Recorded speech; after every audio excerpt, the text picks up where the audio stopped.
Halo Cinecrip, balik lagi bareng gue Arya.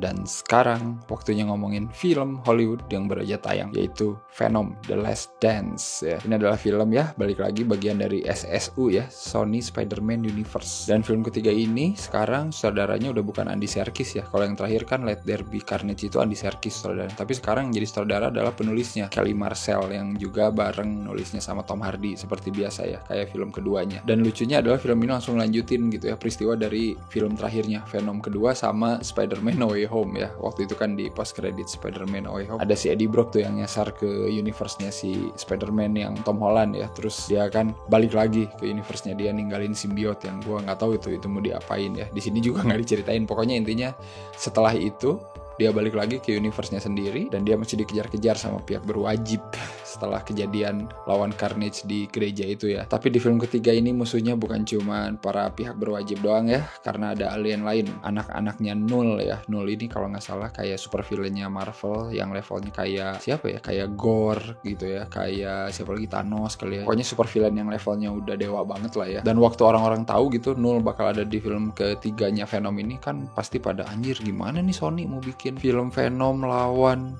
super villain Marvel yang epic gitu kan, apa bisa gitu. Nah itu juga sih gue khawatir, anjir masa mau langsung lawan alien yang sangat kuat gitu kan. Tapi ternyata nggak juga ya, alhamdulillah filmnya nggak mengambil rute itu ya. Jadi di sini kita akan melihat si Null ini ngirim para monsternya gitu untuk ngebunuh si Venom, karena dia itu punya kodeks namanya gitu ya, sebuah kunci yang bisa ngebuka penjaranya Null. Udah gitu doang sih. Dan pas gue nonton sebenarnya perasaan gue sama sih kayak film keduanya gitu ya, karena mungkin ditulis orang yang sama juga gitu ya, masih menyenangkan asli gitu ya. Kalau lu ngelihat Venom ini sebagai film stand alone gitu ya, nggak usah mikirin kenapa Venom di sini nggak ketemu Spider-Man, lu pasti bakal tetap fun nonton ini, karena ya itu, film ini tuh bener-bener ringan banget asli. Yang bikin menariknya tentu adalah interaksi Venom dan Eddie Brock gitu ya, alias Tom Hardy dengan Tom Hardy.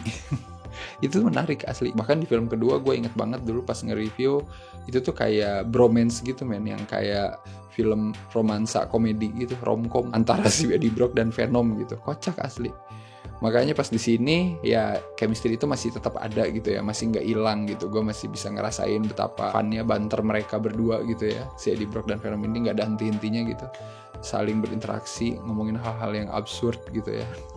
Dan kayaknya itu juga yang bikin film ini didesain sebagai film terakhir gitu ya. Si penulisnya atau sutradaranya juga kayak menitik beratkan porsi Eddie Brock dan Venom ini lebih banyak gitu. Jadi kayak pengen diliatin ya, karena ini film perpisahan ya udah interaksi mereka berdua diliatin lebih banyak gitu. Dan kayak ada hint gitu, nanti pasti ada yang mati, ya itu udah pasti sih, udah kelihatan. Secara storyline ini lebih seru sih dari yang kedua ya, meskipun ya nggak ada yang baru gitu, tapi ya di sini tuh karakternya tuh lebih banyak. Nanti kita ketemu sama karakternya Juno Temple yang jadi ilmuwan di area 55 yang menyelidiki simbiot, yang nanti kita tahu dia bakal jadi siapa gitu kan. Terus nanti ada si Chiwetel Ejiofor, anjir itu kan Mordo ya di filmnya Doctor Strange, tapi di sini ada lagi sebagai Rex Strickland. Dia juga punya misi gitu untuk menghabisi si Venom biar anak buahnya Null itu nggak nyerang bumi gitu kan gara-gara si Venom ini. Terus nanti ada lagi karakter lain yang benar-benar nggak ada hubungannya sama mereka semua, yaitu karakter keluarga hippie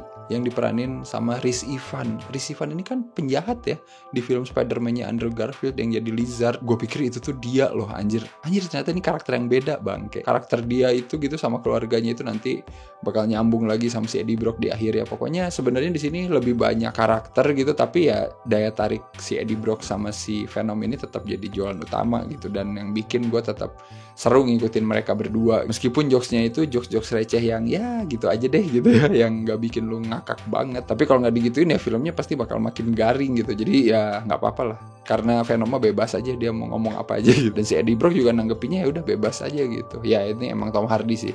Udah Tom Hardy, kalau gak ada Tom Hardy udahlah beres nih film ya asli. Berkat Tom Hardy yang bisa menghidupkan Venom ya, auranya masih ke bawah gitu sampai film ketiga, dan ya secara nggak langsung yang menyelamatkan film ini gitu, masih watchable menurut gue sampai akhir. Tapi kalau ngomongin soal actionnya sendiri ya gitu aja sih ya, maksudnya nggak ada yang wow banget gitu. Di sini tuh yang gue suka mungkin nanti pas babak tiganya doang, ketika si Venom ini kerja sama dengan para simbiot lain. Simbiot lain bukan cuma dia doang kan di bumi, masih ada yang lain yang warnanya beda-beda tuh, nanti kita bakal ngeliat gitu kan wujud mereka kayak gimana. Nah itu doang sih yang seru, jadi kayak team up ya.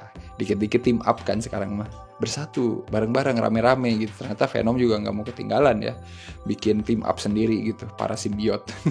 Tapi ya sisanya sih udah, emang intinya ini adalah perpisahan Eddie Brock dan Venom aja gitu ya untuk saat ini. Nggak tahu gue kalau si Avi Arad pengen bikin lagi Venom 4, 5, 6 bodo amat lah, bebas Sony mah ya. Tapi yang jelas Venom menurut gue adalah salah satu film di SSU yang ya bagus kagak gitu ya, tapi jelek pun kagak gitu. Jadi kayak masih di tengah-tengah, bedanya lebih fun aja gitu. Karena ya filmnya itu dari film kedua ya, gua rasain itu ya emang gak terlalu serius gitu, emang bercanda aja gitu, bercanda yang emang sesuai karakternya Eddie Brock dan si Venom ini. Bahkan nanti ada adegan dimana si Eddie Brock ini ketemu lagi sama si Miss Cheng itu ya, yang dulu jadi tukang kelontong. Aduh itu anjing adegan kayak sengaja dibikin biar ya udah aja lah, gila-gilaan aja, bego-begoan gitu ya.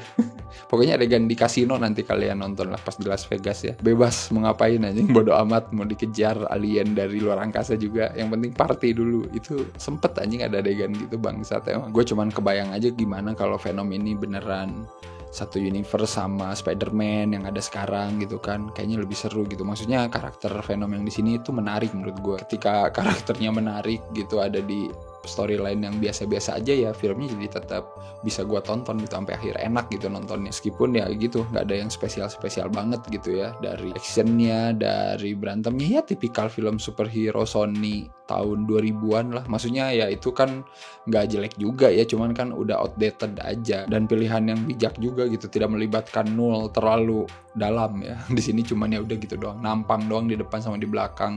Ya udah nggak apa-apa sih, bisa itu mah disimpan buat kapan-kapan kalau Sony ada niatan mau bikin gitu ya. Tapi film ini untungnya gitu nggak melebar kemana-mana, fokus aja ke hubungan Eddie Brock dan Venom gitu, yang emang ditutup dengan dramatis, dibarengi dengan soundtrack lagu populer yang bangsat gitu ya, yang kayak anjing nyambung lah lagu ini ada di film Venom gitu ya. Coba lu denger nanti ya, di endingnya nanti ada lagu apa. Tapi intinya ya udahlah, ini emang film perpisahan aja, masih bisa menghibur gua gitu. Gua nggak kesel-kesel banget nontonnya, nggak bosen juga gitu, karena masih ada hal-hal yang sangat menarik gitu. Bahkan ada adegan mereka nyanyi lagu David Bowie di dalam mobilnya si karakter Rhys Ifan itu, di dalam van itu. Anjing itu kayak out of nowhere aja gitu, lama banget tuh adegan mereka kayak nyanyi bareng-bareng kayak kontemplasi. Itu bisa ya ada adegan kayak gitu di film Venom ya, maksudnya ya itu yang bikin menarik. Dan seperti biasa ngomongin post credit scene, ada dua ya, yang di awal banget sama nanti yang di ending banget, yang sebenarnya dua-duanya juga itu mah bebas sih kalian menonton atau enggak. Itu mah cuman kayak hint aja, nanti akankah ada film selanjutnya gitu, gua nggak tahu. Yang jelas yang satu soal Null, yang kedua soal yang sangat random, yang sangat nggak tahu, itu abstrak banget, tapi mungkin ada tujuannya ya. Jadi kalau mau gue kasih skor, kayaknya sama sih kayak gue dulu nge-review film Venom Let There Be Carnage ya, 7 aja. Secara experience nggak ada yang berbeda gitu, maksudnya gue nonton ini masih sama aja perasaannya kayak nonton filmnya yang kedua tahun 2021 ya kalau nggak salah. Kalau film pertamanya kan 2018 ya, udah 7 tahun lamanya kan. Gue udah agak lupa, tapi feel-nya masih sama lah. Popcorn aja, ringan, hiburan gitu. Karena Eddie Brock-nya dan Venom-nya bego-begoan di sini, makin seru aja gitu buat ditonton ya. Kalau mereka nggak sebego ini, mungkin filmnya makin kaku asli. Silakan nonton. Menurut kalian gimana? Apakah kalian lebih suka yang ini atau yang kedua atau yang ke satu? Atau mungkin kalian nggak sudi ada film Venom sebenarnya dari awal? Silakan komen aja. Kalian juga bisa isi skor dan reviewnya ya di skorefilm.com untuk film Venom ini, silakan. Dan seperti biasa jangan lupa untuk like, share, subscribe Cinecrip. Kalian juga bisa follow Cinecrip di medsos, join membership Cinecrip, dan ya udah, sampai ketemu lagi Venom di film selanjutnya yang gua nggak tahu bakal dibikin lagi atau enggak. Atau masih ada nggak sih Sony Spider-Man Universe? Entahlah. Oke, bye-bye.